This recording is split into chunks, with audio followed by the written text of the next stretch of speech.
ең бір керемет осының ішіндегі енді өзімізге қатысты, өзіңе де қатысты, енді адамға да қонықтысы бұл ең жаңағы адами капитал дейді. Енді осының бәрін қақсайып келген адами капитал. Шынында да адами капиталсыз болмайды ғой. Ол адам деген біз мектептің туа салған баладан басталады ғой Қазақстандағы. Міне сол капитал. Бала келді ме? Сондықтан ғой 4 бала болу керек Қазақстанда. Онсыз болмайды. Осының барлығы жаңағы қызмет жасау керек, оқу керек. Мектепке барады. Одан кейін оны енді ол адамды не істеу керек? Ол ауырмай тұрмайды, оны емдеу керек. Сонда бірмен бір ол денсаулық болу үшін жаңағыдай адамға жағдай жасау керек. Сипырлы.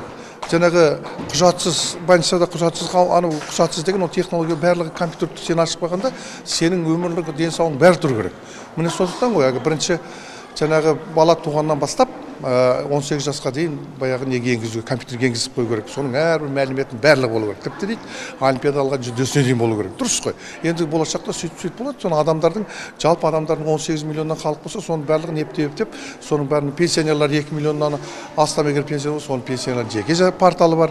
Одан кейін жаңағы еңбек кітапшасыз болу керек. Осының барлығы адамдар бір терезе қағидасы, осының барлығы адамдар жеңілдету үшін жасалған.